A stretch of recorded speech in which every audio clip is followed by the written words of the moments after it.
Hai guys, assalamualaikum warahmatullahi wabarakatuh. Selamat datang di channel gue. Kali ini gue pengen bahas soal crowdfunding sama kalian. Jadi santai aja. Ini video sekali take seperti biasanya.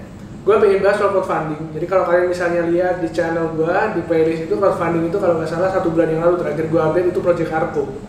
Jadi gue kali ini pengen bahas lebih clear lagi, bukan projectnya.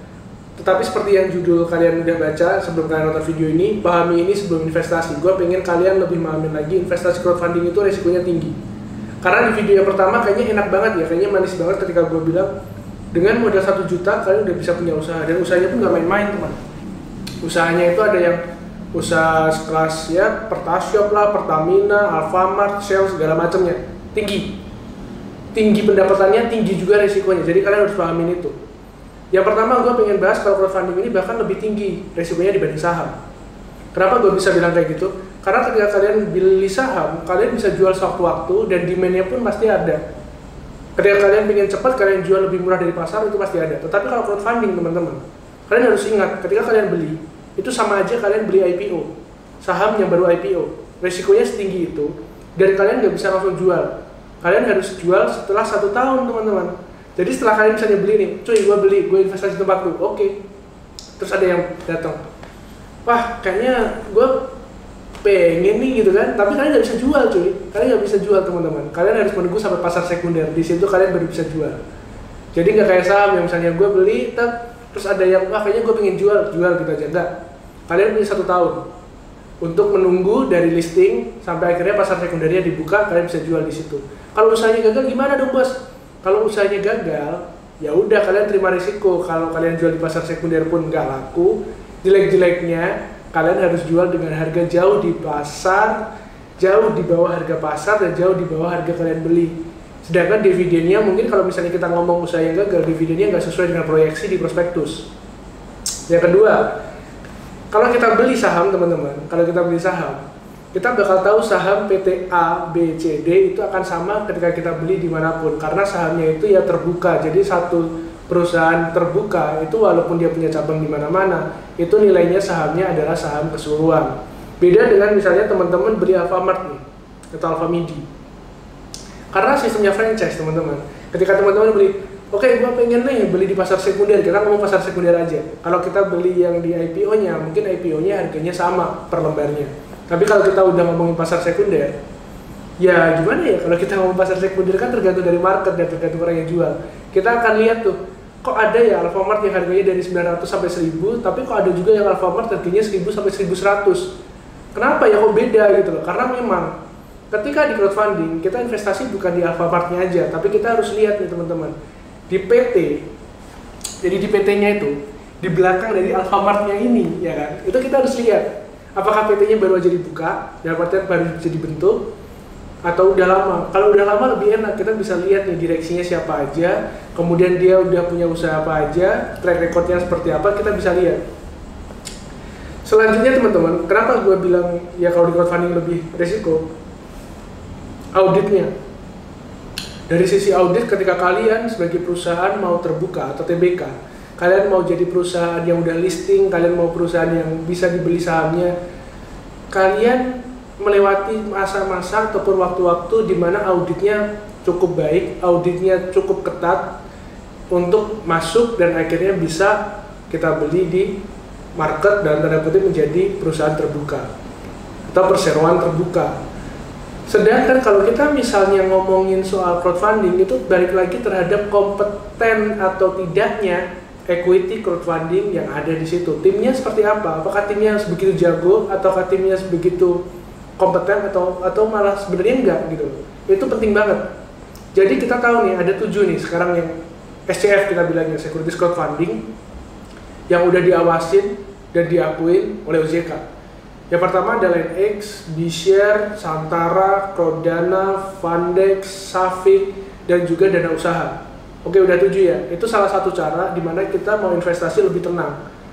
Karena udah diawasin OJK. Kalau kita pengen lihat kredibilitasnya, kita lihat aja dari usaha-usaha tersebut, dari semua sekuritas crowdfunding yang udah diakui tadi, kira-kira bagaimana cara penanganan konsumennya, bagaimana cara penanganan pemodalnya, bagaimana customer service-nya, bagaimana project-project yang udah berjalan sebelum-sebelumnya, berapa banyak project-project yang berhasil dan berapa banyak project-project yang akhirnya gagal. Karena kalau kita misalnya lihat di berita tahun 2021 teman-teman, crowdfunding itu salah satu yang memiliki risiko gagal bayar yang tinggi. Makanya gue tadi udah bilang, kalau misalnya kalian ngomong saham itu risiko tinggi, crowdfunding itu risikonya juga tinggi, bahkan mungkin lebih tinggi.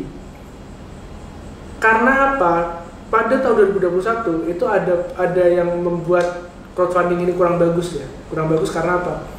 Pada waktu itu banyak proyek yang nggak jalan, proyek yang akhirnya merugi, kemudian ada indikasi fraud. Fraud ini pengen gue jelasin salah satu contohnya aja, case-nya.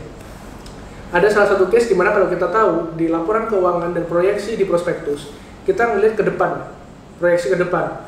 Kita lihat di sana, teman-teman. Jadi lu misalnya lihat di situ, itu akan ada biaya misalnya sewa lahan, sewa rumah, sewa kontrakan, dan segala macamnya.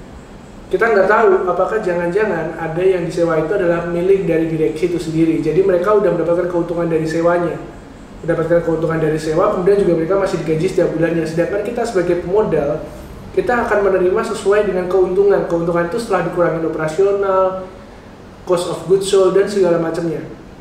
Ketika kita harus menunggu setiap 3 bulan, dan ketika kita jual pun ternyata harganya tidak sesuai dengan harga pasaran kita di awal, kita akan merugi. Sedangkan bagi direksi-direksinya itu mereka udah dapat gaji dan juga mereka pun dapat keuntungan dari si sewa lahan dan sewa rumah atau ruko itu tadi. Jadi kayak gitu contoh fraudnya seperti itu, dan kita juga nggak tahu apakah kita bisa tenang ketika kita investasi, tapi kita nggak bisa tahu kebenaran dari laporan keuangannya. Karena begini teman-teman, nggak semua project itu ada opsi buyback.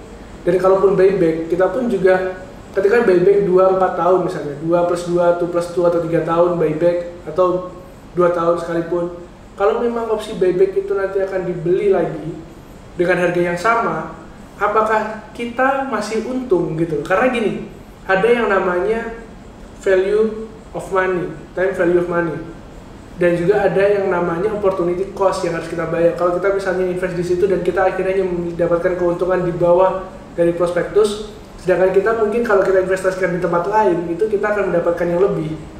Gua rasa kayaknya nggak wise gitu kalau kita terlalu banyak investasi di sana. Karena gini, kalau misalnya kita lihat peraturannya, ketika kalian punya pendapatan kurang dari 500 juta dalam setahun, kalian maksimal hanya bisa memasukkan 5% dari total